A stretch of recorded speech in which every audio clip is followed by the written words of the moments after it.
Organisms with sex chromosomes have an inequality in gene dosage between the sexes, that is, there are two copies of X-linked genes in females and one copy in males. In many such organisms, if gene expression on the X chromosome is not equalized, the condition is lethal early in development. Several different systems for dosage compensation have evolved. X inactivation is an example of an epigenetic phenomenon, a heritable change in gene expression that occurs without a change in DNA sequence. In other words, X inactivation is an epigenetic silencing of one X chromosome. Due to X inactivation, mammalian females that are heterozygous for X-linked traits are effectively genetic mosaics, that is, some cells show the phenotypes of one X chromosome, and the other cells show the phenotypes of the other X chromosome. In species with XX and XY sex determination, the difference in the number of X chromosomes possessed by males and females presents a special problem in development. Because females have two copies of every X-linked gene and males have only one copy, the amount of gene product protein encoded by X-linked genes would differ in the two sexes. Females would produce twice as much gene product as that produced by males. This difference could be highly detrimental because protein concentration plays a critical role in development. Animals overcome this potential problem through dosage compensation, which equalizes the amount of protein produced by X-linked genes in the two sexes. In fruit flies, dosage compensation is achieved by a doubling of the activity of the genes on the X chromosome of the male. In the worm Caenorhabditis elegans, it is achieved by a halving of the activity of genes on both of the X chromosomes in the female. Placental mammals use yet another mechanism of dosage compensation. Genes on one of the X chromosomes in the female are inactivated.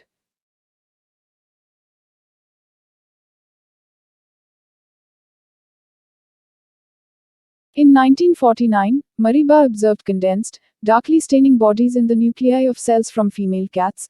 This darkly staining structure became known as a Bar body. Mary Leo proposed in 1961 that the Bar body was an inactive X chromosome. Her hypothesis has become known as the Leo hypothesis.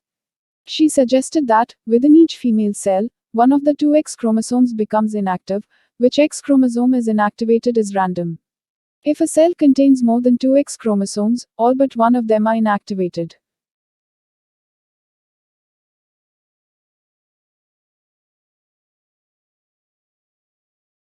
The Leo hypothesis suggests that the presence of variable numbers of X chromosomes should not affect the phenotype in mammals, because any X chromosomes in excess of one X chromosome should be inactivated. However, persons with Turner syndrome XO differ from normal females, and those with Klinefelter syndrome XXY differ from normal males.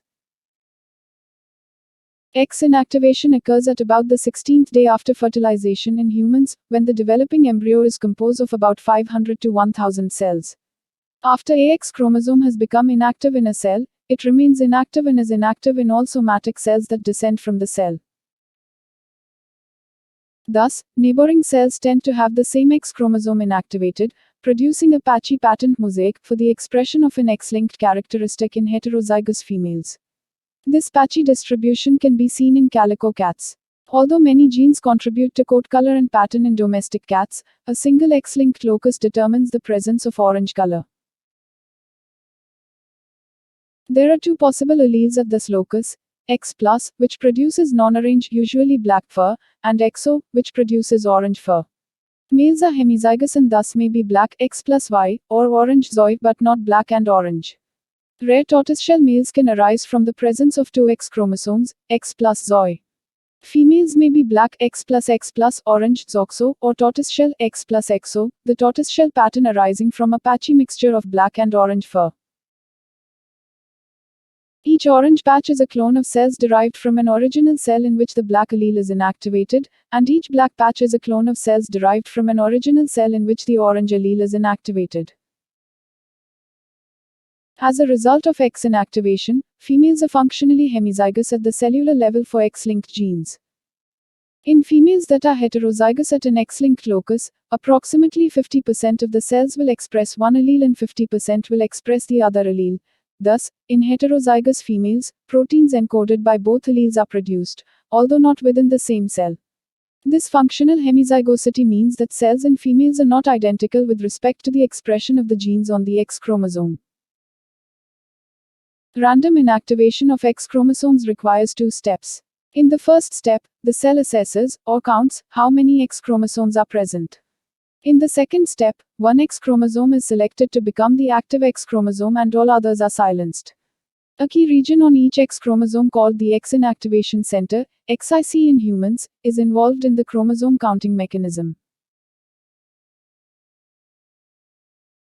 Female somatic cells have a choice mechanism that determines which X chromosome is inactivated and which X chromosome remains active. The choice is made at the X controlling element, XC, which is in the XIC region. A gene called XIST, for X inactivation specific transcripts, is also located in the XIC region. XIST is expressed from the inactive XG, rather than from the active XA. XIST is transcribed into an unusually large, 17 kilobits, non-coding RNA that is not translated. This RNA has a negative effect on gene expression, in this case bringing about heterochromatinization of the X chromosome and, therefore, silencing the genes on that chromosome at the transcriptional level. XIST RNA codes the X from which it is transcribed, spreading out in both directions from the XIC. XIST RNA recruits a number of enzymes responsible for chromatin remodeling, notably enzymes that distillate histones, and that methylate or demethylate specific lysine residues on histones H3 and H4. The chromatin remodeling along the length of the X silences the genes on that chromosome, the X becoming heterochromatic, namely, a bar body. On the X chromosome destined to become active, other genes TSIX repress the activity of ZIST so that the ZIST RNA never coats the X chromosome and genes on this chromosome remain active.